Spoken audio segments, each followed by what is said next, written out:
All right. Hello, welcome back. This is our 8th and final installment of early and medieval church history. And this, I have to tell, Tales on You is your favorite. It is my favorite. Absolutely. Because today we are on the verge, the eve of the Reformation. Well, there's two ways of looking at it, right? You could call this lecture The Church on the Eve of the Reformation. And I would, because I'm a good Protestant. Right, which is sort of, the church has kind of lost its way and is finding its way back to the gospel. Yes, I believe that. The more Catholic way of looking at this would be sort of this glorious flower of Christendom, right? Ooh, that then gets crumbled. Right. There's sort of this glorious flowering in the 13th century, around the 1200s. That gets interrupted by things like the Black Death and all of this confusion, and only sort of finds its way again at the Council of Trent, once they sort of reestablish. But I think there is a myth of Christian unity during this time that I don't necessarily buy into. You know, like, oh, it's one holy church. It's so great. Everybody believes the same thing. Let's put it this way. They estimate now that there are something like 33,000 denominations, even though that number is a little excessive. It's actually inaccurate on the high side. Nevertheless, you have all of these different denominations. Have you made that into a graph? I have. That's right. I tell my students that all the time. Well, we don't want to go down that rabbit hole of why I say that number's not accurate. Someone enjoys graphing church statistics for fun, and that someone is Steve. It is fun. But anyway, you didn't have 33,000 denominations at that point, right? Nowadays... But you also didn't have, I mean, there's this thought that there's this great unified church where everybody believes the same thing and does the same thing. But you have all these little tiny country parishes that have all these folkloric traditions. I mean... Absolutely. Well, in a lot of ways, the Catholic Church didn't achieve its really streamlined unity until the Council of Trent. Right. At this point, you do have lots of local tradition, like local passion plays and things like that. Oh, and like... The dragon in England that was suppressed, you know, by the and the Council of Sarum Trent. rite in the English Catholic Church, you know, you parade around a dragon. I mean... Right, and that was a local thing. I mean, I'm also for bringing that back. It was a rural church, in large part. We're a rural church. Can we have a dragon? For rural people.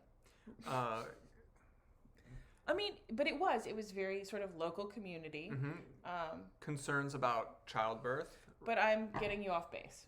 Well, you know, no, I don't think you are, though, because in some ways there is this myth of unity. And in some ways it's not totally baseless. There was much greater unity in the sense of what it meant to be a Christian in the year 1300 than there is today.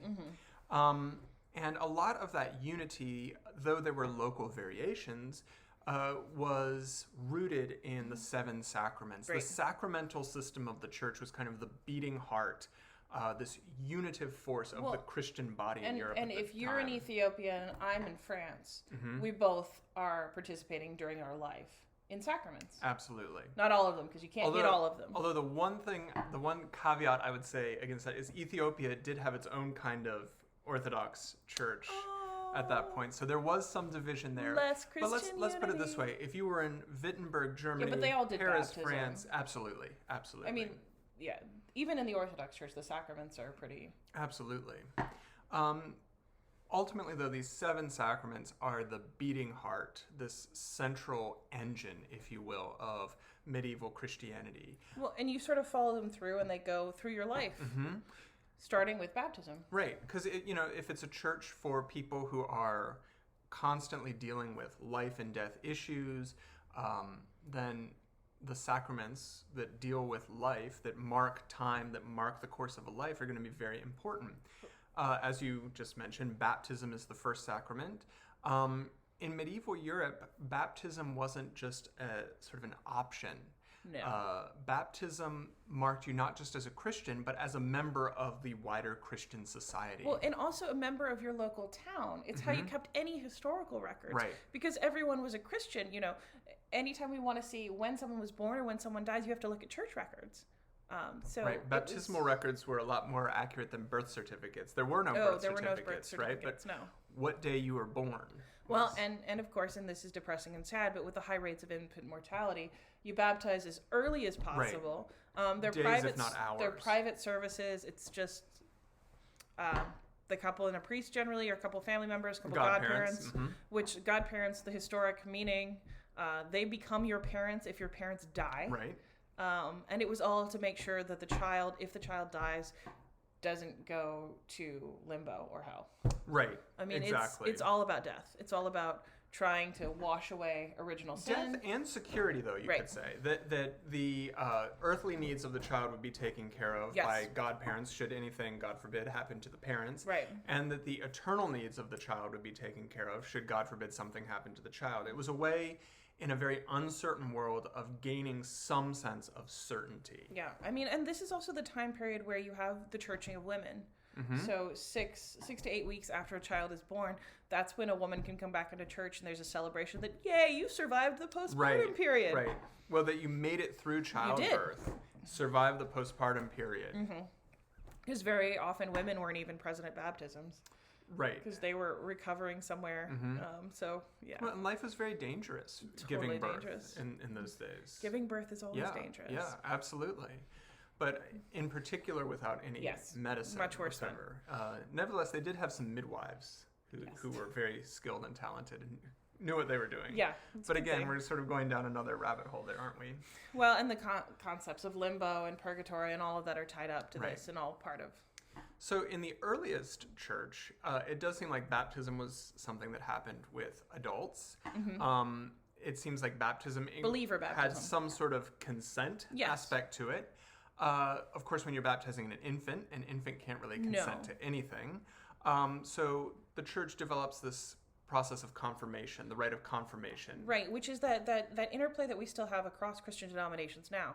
You know, whether you take sort of this medieval attitude that you baptize a baby to save it from going to hell, which we now have altered that, and we baptize babies young because we don't want them to ever remember a time when they weren't fully incorporated in the life of the community, versus believer baptism, where you make the conscientious choice that I'm going to become a Christian, but it wasn't so rooted in this fear of hell in the early church. Right. It was this joining of this community, not I better do this or I'm going to fritter and fry. Exactly. That's a theological and scholarly. Fritter and fry. Yes, they call it fritter and fry. Absolutely. Ultimately, though, confirmation was making that conscious decision as a young person that I am joining this church. Right. I'm affirming my baptism. Should you fall away from your baptismal covenant, the church developed confession as the third sacrament, confession to bring people back. And you always fall away. Yeah. There's not like an option where I live a blameless life, I don't need this. Right. Confession was absolutely a necessary part of medieval church life. They developed the distinction between various types of sin. Yes. Right? You would have mortal sin and venial sin. Mortal sin, of course, being really the best way to describe mortal sin is a sin that you know is a sin, but you do it anyway. Those sins, they said, would have to be confessed to a priest. Or you risk losing your salvation. Bum, bum, bum. I feel like it's the Baltimore Catechism right here. You know, and there's, interestingly, a lot of similarities between contemporary Catholic practice as well and this medieval Catholic practice. But one... What's a venial sin? Venial sin is sort of an accidental sin. Oops, I sinned. Yeah, exactly. Like I bounced a check at the liquor store? It depends on whether you had full knowledge, it was a grave matter, and you did it anyway. No. Those are sort of the three conditions. And I didn't actually bounce a check at a liquor store. No, that's a line from the 1980, what, 6? 88? 88 film Moonstruck, 89 maybe. When she's confessing. That's right. So confession brings you back into union with the church. It's also important to realize that being in union with the church is what saves you. Well, and confession is the gateway to Eucharist. Absolutely. So once you are confessed and shriven of your sins, then you are eligible, good enough, shiny enough to participate in the Eucharist. Correct. Fascinatingly, Eucharist was very different, even from contemporary Catholic practices. That's true. In the medieval Well, church... a lot of this is very different than contemporary Catholic practices. I don't want to malign Catholics here. It's changed a lot. It has changed a lot. And then There's a lot of similarities, a lot of differences. One of the big differences about confession, though, is that the confessional, the sort of classic stereotypical image of the confessional box, Later. That actually doesn't come until the Counter-Reformation or the Catholic Reformation in the 16th century. No. So kind of fascinating. One of these things that we think of as very ancient is a fairly recent innovation. You would originally just have to confess directly face to face with your priest. Face to face or side by side. You could both kneel at an altar and face forward too. Might be easier. Yep. But Eucharist was different because actually participating in the Eucharist was less common, and the laity never received the wine. Communion was in one kind, and most Christians were taking communion about once a year, probably Easter. Lots of different reasons for that. But that's where we get the tradition for, being shriven on Maundy, Thursday. Right. And confessing on Good Friday and all of that good stuff, because that was giving you those couple of days to really get everything squared away as far as your sin, so you are spiritually ready to receive communion on the great feast of Easter. Mm-hmm. Absolutely. Ocular communion was also very important. The priest would east orient, meaning face away from the congregation. And at the point of consecration, the priest, he would elevate the host. And actually seeing the host was actually the most important part for a lot of people. They call it ocular communion. Of course, anointing of the sick. When you have a world in which life and death are so incredibly present all the time, actually not unlike our own world right now, the world of COVID-19, anointing of the sick gains an incredibly important pressing urgency. Having a priest to confess your sins to give you Eucharist, and to anoint you. Again, as it's you're trying dying. to have that clean slate before you shuffle off this mortal coil. Right, it's part of dying a good death. Which they were very into. Memor mori, remember to die.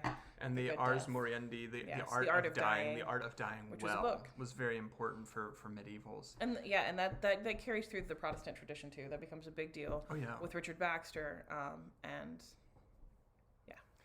a lot of the later Anglicans. Definitely. So that's the first 5 that every Christian could expect to go through, or would hope to go through. The last 2, holy orders and matrimony, are mutually exclusive. Holy orders would be becoming a priest. Well, are they? No, they are. They are. Some of us have done both. Well, at this time, they were mutually exclusive. Just saying. Do you not remember our wedding, honey? Right. I do remember that now. Are you there? I remember that now. We are married. So let's see, holy orders and matrimony. Holy orders, becoming a priest, becoming a monk or a nun. Those were viewed as conveying grace. Those were viewed as putting people into this leadership class of the church. The medieval church is very hierarchical. The priests, the holy orders, would stand above the laity. And within holy orders, you have a whole hierarchy as well of sort of your normal parish priest, going up to your bishop, going up to the pope, basically. And then, of course, matrimony would be marriage. And the whole cycle from matrimony of baptism would start all over again. So you have this sacramental system that is the core of Christian identity throughout Europe. It is kind of the glue that holds all of Europe together. People see themselves as part of this institutional church. Sure, there's lots of local variation, but you do have this unity. Another thing that is holding everyone together, other than fear of sin and death? Damnation? Sure, that was part of it, but there was lots you could do about your fear of sin and death. That's true. You can get the church created a lot of tangible things for people to do. It's kind of like a scavenger hunt. Yep. Or a bingo card. Visiting relics and things like that. Collect all these relics and you too will be saved. But the other thing, though, that medievals were big on was the intercession of the saints. Yes. Local saints were incredibly important, as well as some international saints, especially the Virgin Mary. Let's talk about saintly intercession, because that's still a question that comes up that people ask me. Well, because in a lot of Anglican Episcopal High Church circles, you do have saintly intercession. We sort of play it fast and loose. So officially we don't do it, but in actuality we do it often. So it's this idea that basically you pray to saints for certain things, and saints are like messengers to God. Right. So remember, the medieval world is very hierarchical, right? View it like a high school and with popularity. Right? I'm going to pray to the most popular girl. No. Think about it this way. If you want the most popular person to do something for you in school, and you're sort of on the outs with the most popular person. You are not popular. What do? You ask funny. their friend, right? You ask the friend of the popular person to do something for you, to help you get on the inside ask Saint track. Anthony if... Exactly. Saint Anthony asked Jesus for X, Y, or Z, because Saint Anthony is a much closer friend to Jesus do you than like I me, am. or do you like me? Right? Anthony, can you ask him? Exactly. So people have often expressed intercession to Mary as, if you want a guy to do something for you, then you ask his mother, because he can't refuse his mother. Refuse his mother. And that's the sense of intercession, is that saints are closer to God. Saints have special concerns. That's why you pray to certain saints for things, because Saint Jude, for example, has a special concern about lost causes. Saint Anthony, come around. Something's lost and can't be found. Exactly. Or my dear Manuel Garza, God rest his soul. Saint Mary, full of grace, help me find a parking space. Exactly. And the idea was, through this medieval hierarchy, that you would ask for a lower level, not divinity, but a saint. Someone close to, right? Exactly. And that's very important. You're not praying to the saint. And that's where the reformers were like... You're asking the saint to pray for you. Yes, the reformers were like, do we have demigods? This is very important, though. Very important image in a lot of medieval art. You see the laity asking Mary to ask Jesus, to ask God the Father to do something. And God the Father sends the Holy Spirit to the people, right? Go, my feathered friend. It's all sort of part of that. You need to post that picture. Hierarchical. That's great. Oh, yeah. This is at the Metropolitan Museum of Art. I'll definitely post that picture. I'll also post this picture by Rogier van der Weyden of the Seven Sacraments. I'm kind of impressed by the fortitude with which you pronounce that name. Yeah. You could also say Roger van der Weyden, I guess. So you have this kind of everyday faithful piety that people have at this time period, the kind of glue that's holding everyone together. There's also, in the 12th century, this revival in monastic life with the arrival of the mendicant orders. You have the Dominicans. The Dominicans are called the Order of Preachers, based on the work of St. Dominic. The Order of Preachers, they're invested in going out and preaching to people. Fascinatingly, when all of your concern is rooted in just being part of the sacramental system, you don't always get great preaching. Oh, shocker. The mendicants, like the Dominicans, the Order of Preachers, they were heavily invested in catechizing people, saying, okay, this is why we do this. This is what we missionary activity. Yeah, missionary activity. Like, you might even call it like a home mission. Sometimes it was confrontational. They were sent to places where there was a heresy.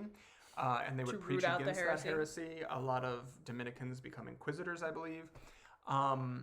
Nevertheless, for the most part, they're invested in enriching people's understanding of why we believe what we believe.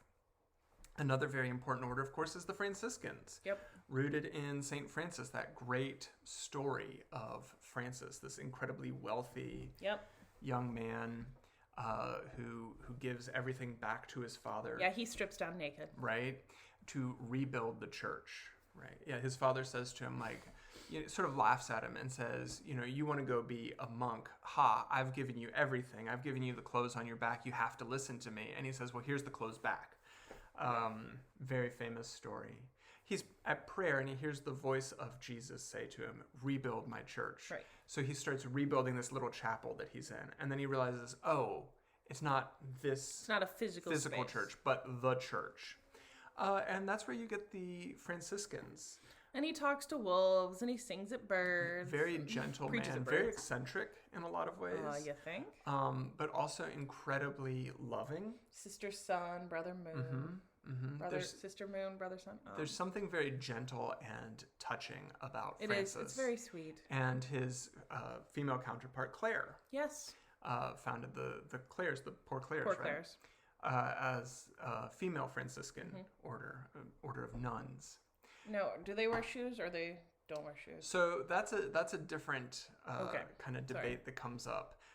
You have this question about the Carmelites. Yes, the Carmelites. And the discalced Carmelites. The discalced Carmelite literally means the Carmelites who are discalced or not wearing socks or shoes. They're barefoot. Right. Unlike those soft-living, shoe-wearing Carmelites. Sandal-wearing Carmelites. Right. Yeah, but this revival. Do you feel like you would be a soft shoe-wearing definitely. Carmelite? Yeah. Definitely. Just kidding. You'd be Benedictine. I don't know. I like the You don't Franciscans know? quite a bit. Oh, you think you would be a Franciscan? I like the intellectual aspect of the Jesuits. of the Dominicans. Well, the Jesuits come even later. The Jesuits are sort of a counter-Reformation. Just thinking if I had to put you in an order. Right. I think you would act tough, but you'd be like a Benedictine at the end, somewhere drinking mead. Brewing something. Hospitality. Yeah. So the one important thing though about these mendicant orders is that they're going out. Yes. They're going out into the world, whereas people like Benedictines, as you were just alluding to, are sitting at their monastery, praying for the world. People could go see them. They would do things like brew beer and have farms. Doesn't that sound like you? Don't you want to be somewhere reading? Maybe. The Franciscans, the Order of Preachers, the Dominicans, they actually become this sort of missionary order because they're so comfortable going out into the world and talking to people and spreading the gospel that way. Francis has that wonderful quote, wherever you go, spread the gospel, and if necessary, use words. And we're back. Absolutely. So I think where we left off was Francis's preach always, and if necessary, use words. Right, absolutely. So these mendicants are going out into the world. You have this very robust sacramental system. Ultimately, in addition to that, you have this incredible flourishing of learning. People like Thomas Aquinas famously mapping out in his Summa Theologica all of the different questions of the age, offering different opinions as well as his answers to these major questions. And you'll be happy to learn they voted. Yes, women do have souls. Right. Animals, no. Women, yes. Well, in part, that was a question arising from the new kind of Greek learning from Aristotle that was filtering back into Europe. But the fact that they even had to talk about it well, is and this disturbing. is certainly later Protestants are going to have major problems with scholasticism because it's so rooted in Aristotelianism. Yes. However, in its own day, it was attempting to take it was a all big of the step different forward. forms of learning and synthesize them, trying to say in what a is very the logical absolute, manner. Right, what is the absolute best knowledge base that we have now? How many angels can dance on the head of a pin? Right, there were all kinds of questions like that, but what is the absolute best sort of philosophical system, this Aristotelianism, and how do we synthesize that with our faith? In some ways, that is not far off the project. Sorry. Little technical difficulties there. That's not far from the contemporary projects that we see of people attempting to reconcile contemporary philosophy with, there we go. Trying to reconcile contemporary philosophy with faith, contemporary science with faith. Thomas has a lot of wonderful things to say about the Eucharist, about the real presence, about transubstantiation. He's huge on questions of virtue, what it means to be virtuous. He has this whole theory of habits, and that good habits lead to virtue, bad habits lead to vice. So a really fascinating and important thinker. Probably should have had a whole section just on him. No, he's awesome. You like Thomas Aquinas more than I do. In addition to this revival in learning, revival in religious life, you have this massive revival in the arts. And architecture is so beautiful from this period. Nowhere is that seen more clearly than the architecture. I know. Right? The buildings themselves. This is where we get Gothic architecture. Mm-hmm. And our dear Notre Dame de Paris. Mm-hmm, absolutely.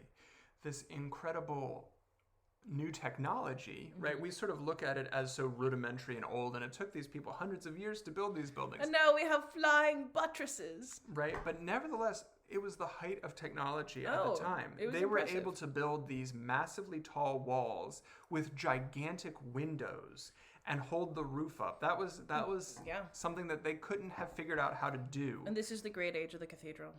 The cathedral with the sculptures, with the illuminated manuscripts, with the tapestries, with the paintings, with the stained glass, all telling the story of Christianity. Well, and it was this wonderful attempt that I think you have to appreciate, this attempt to create heaven on earth, as close as they could come to what they imagined the divine and heaven to look like. To be a place where people could actually physically visit and physically feel closer to God. Right. And when you have a population that can't read. Mm-hmm. Imagine the sort of the sights, the sounds, the smells inside of these buildings. And you can see, maybe you can't read, but you see Bible stories you recognize depicted in stained glass and how moving and incredible. You live in a hut. Right. Ostensibly, right? You're lucky if you have a window. Mm-hmm. Absolutely. And you go into this space where they have all of these stories. Yeah. And the priests, the monks would use the stained glass as kind of like a PowerPoint almost, right? As this sort of way of explaining the faith to people. Right. So a really profound, really beautiful flourish of architecture and art, liturgy, all of these things coming together to create this very rich environment for medieval Christians. And it's all just pushing us closer and closer to the Renaissance. Mm-hmm. Absolutely. So 13th century, you reach these absolute heights of... I also never mind, go ahead. No. What is it? I was thinking about the grandeur of cathedrals and how people lived in these tiny little cramped spaces. Right. And a cathedral was big enough you could have a troop come in and ride their horses into Notre Dame to get them blessed by the priest. I mean, just this physical space must have been amazing compared to everyday life. Well, and the other thing, people would go in and out of these spaces with processionals, and think of all the vestments and the incense and the banners, all of this incredible stuff going on. And again, it creates this very, very rich canopy, spiritual canopy that the people of Europe can live under. Yep. That's why for a lot of Catholic historians, this period is kind of the height of what the church should be. Interestingly, a lot of high church Anglicans would love to sort of recreate that kind of rich visual and... I'm fine if we bring it back liturgically.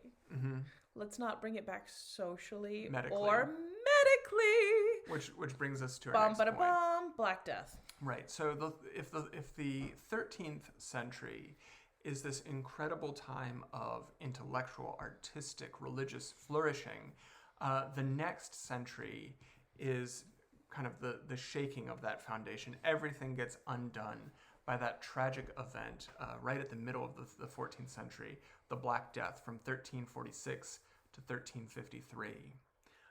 Absolutely tragic time. It's estimated that about 1 in 3 people in Europe died. I forget the total numbers for the entire world population, but something... I can't remember. Something along the lines. 70 million stands out in my mind, but that might not be right. Some towns that were particularly hard hit could lose half of their population in as few as 6 years. Incredibly confusing time. Medical leadership at the day had no clue how to get a handle on it. No. They were suggesting things like refrain from eating chicken. Okay. Be sure that you don't sleep in. Right.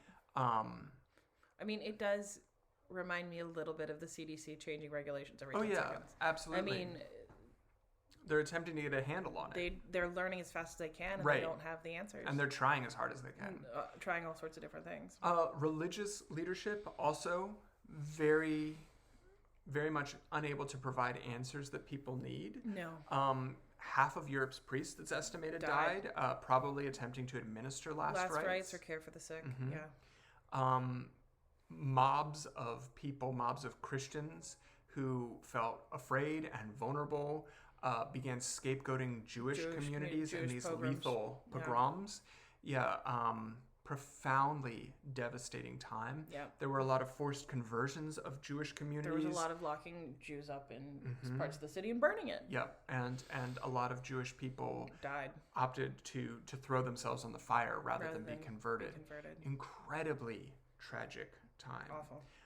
You had roving bands of flagellants, people who would beat themselves. They would go from city to city attempting to sort of bring God's mercy down by beating themselves. Mm-hmm.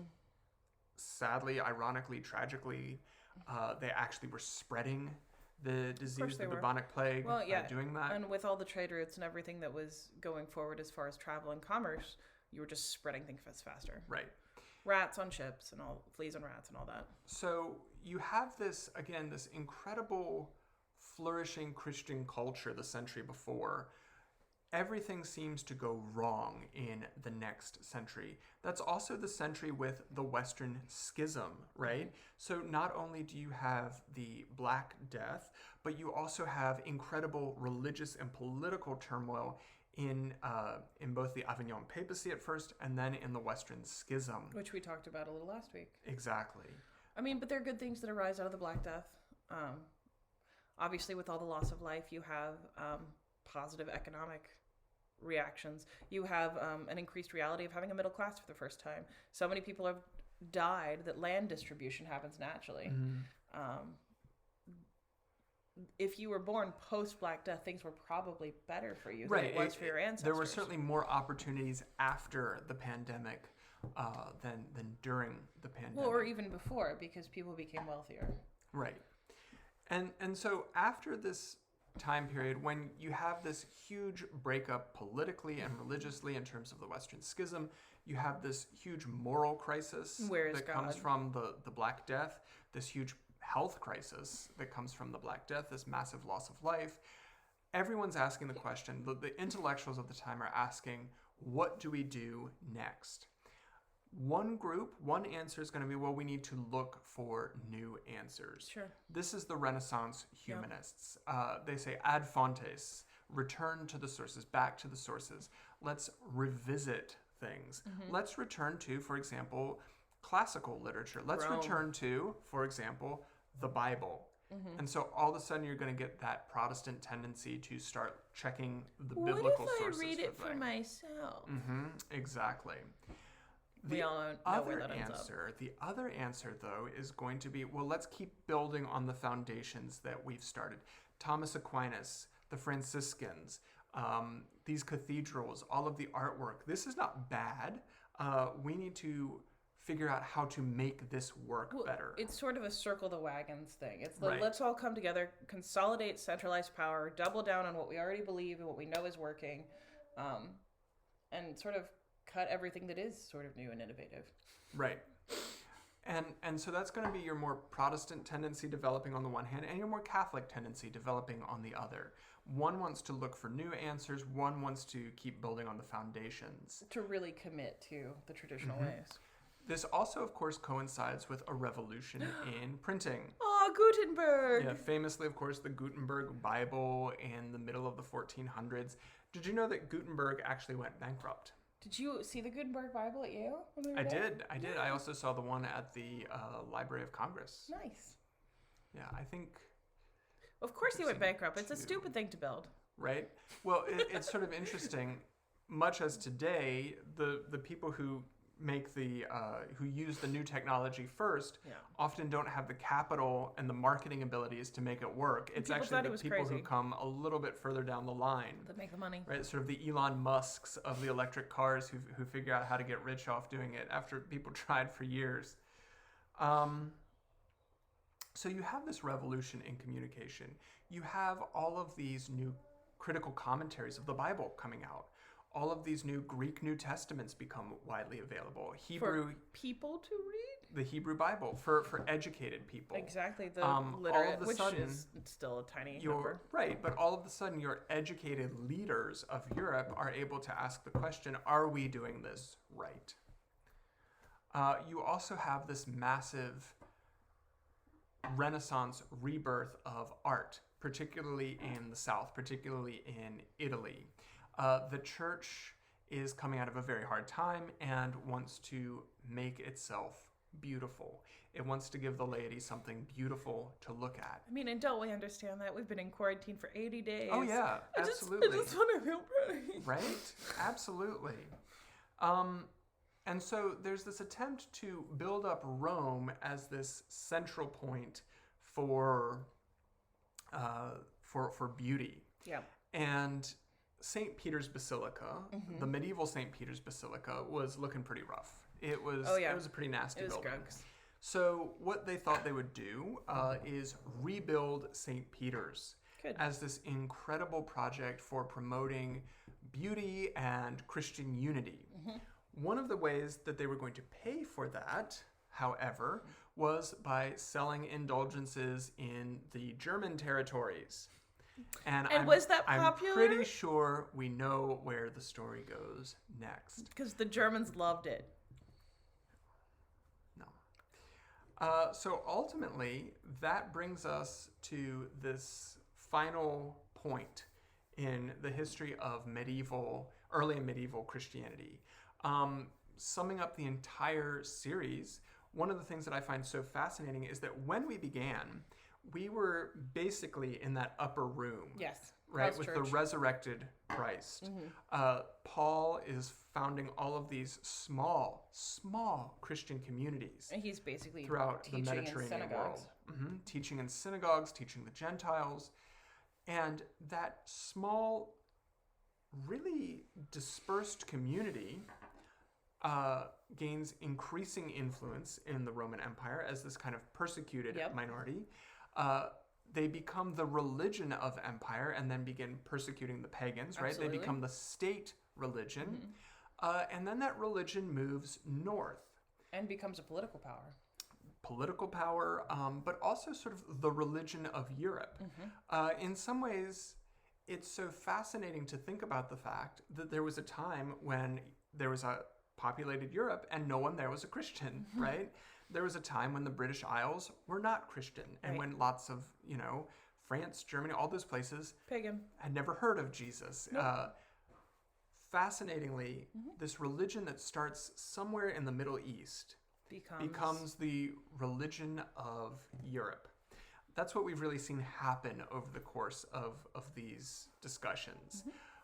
The reason why I think ending here is sort of important is because what happens next becomes so profoundly different. Yes, it is. First of all, you have the Protestant Reformation. That's the first reason why the 16th century is so profoundly different than everything that comes before it. The second thing is you have Latin American Catholicism. You have African Catholicism. You see it become global more of a global mission. Right. And all of a sudden, Christianity is no longer confined to Europe. It becomes internally diverse with different denominations. And it's it no becomes longer ethnically it's diverse. no longer really confined to the thoughts of a priest class. Exactly. Huge questions develop about who's in charge, right? Who gets to decide what I believe? And what things are biblical and what things have become part of tradition but really have no basis in biblical scholarship. Right. And Protestants are going to debate among themselves, what do we do with all of those things? Well, what do we do with these things we learned as children, in which we read the Bible for ourselves and we're like, it's not in here? Baptism, right? We started with baptism. That's one of the best examples. Baptism is in there. Well, no, but infant baptism. Infant baptism, right. So Luther and Calvin are both going to say, well, sure, it may not be totally biblical, but it certainly is useful. Like, where did we get limbo? Where did we get there? Right, those kind of concepts are going to be, for the most part, swept away. But things like the church councils, which we talked about, a lot of the early Protestant reformers are going to adopt those. A lot of the early reformers are going to adopt a lot of the sort of orthodox beliefs. Later Protestants, later generations of Protestants are going to say, well, if it's not in the Bible, then I'm not going to believe it. Well, it's because there's just, where did we get these traditions from? Are they rooted in some sort of spiritual nurturing? Or are they rooted in crowd control? And it's continued debate. Absolutely. What do we keep and what do we say goodbye to? What is historical and what is damaging to people and to people's psyche? So let me ask you this: do you think that we have lost something from this sort of endpoint of the High Middle Ages? Do I think we've lost something? Or we'll ask it both ways. You know, like, what have we gained? What have we lost? I mean, me personally, I've gained everything and lost nothing. Because if I had been born a woman in the High Middle Ages, I would have just died in childbirth somewhere. I would have had no chance to read, no chance to be educated, no chance to serve in a parish in any capacity. Right. I mean, I don't think it's a major loss for me. For you personally? Or I hear that. Literally anyone who is a woman. Anyone who's a woman. Yeah. So what have the men lost? What have the white men lost? Yeah, no, what have... no, do you see a loss, though? Unless you were a land-owning white male, I mean, we like to romanticize it, but you just die. You die of disease, you die in childbirth, you don't have access to education, you don't have access to clean water. I mean, yeah, the cathedrals are great, but they take hundreds of years to build. Peasants die building them. I mean, the mystery element of it is appealing, but the mystery of it really just came from a lack of education and a lack of understanding. I do think one of the things that is sad is we view it as so incredibly normal that when you come to a town, there's 5 different churches that you can choose from. I do think it's sad that not all of us have this one central place where we can all gather. Christian unity. Yeah, exactly. That we are fundamentally lacking in Christian unity. But I think we've gained, of course, freedom. But I think Christian unity at the expense of women being people. Right. Sure. People but of color I being will people. say this, though. I will say this. Jews in some being ways, people. though, in some ways, that's not just medieval, though, right? No. Because until the 1970s, what you're saying would have been basically true. But there are different levels of it. Right. I mean. That it's gotten progressively better, you could say. But in terms of having a leadership role in the church, that doesn't come until But I am not in later. any way romantically nostalgic for this period. Gotcha. You know, no, it's death, it's disease. No. I don't think most people fare well in this period. Right. I will say, though, that I do think the church was attempting to give people some sort of pastoral resource for dealing with a life that could be very, very challenging. Yeah, but I think the church was also obsessed with money and control. You know, as we move into Martin Luther, I mean, the church lost sight of what was important and thought rebuilding Rome was a lot more important than being pastorally sensitive to its people. The desire to accumulate and amass wealth and to make the monasteries rich. I mean, it's a lot of groups taking care of their own. Right. Which I get it. The times were tough. You need to take care of your own. But sort of, I don't want to say exploiting, but yes, exploiting peasants to build up your own coffers. It's rough. So now here's another question then for you. And not everybody was like that, but there definitely were. Yeah. Do you think that the medieval church gained or lost something over the early church? Early church is rough too. That's Sam. That is Sam. I'm gonna hold on to that thought. Yeah. I'm gonna think about that one. Yeah. Sort of encourage everyone to think because about the that. romanticization of the early church, I think, is also fairly bogus. Mm-hmm. Yeah. I mean, I think in some ways, the persecutions that they went through, the sort of the vulnerability was Christians not great. to lions. I mean, everybody believed something different. Everybody was fighting. Nevertheless, they didn't have nearly as much blood on their hands in terms of. No, I think it was probably the later better. church. I think it was probably better to be a woman in the early church Yeah. than in the Middle Ages. Yeah, honestly. could be. All right, so I guess we'll continue these conversations. This is the last of this series. But we'll start something We'll else probably have up something else at some in a couple point. weeks. Yeah. All right, thank you all. Thanks, everyone.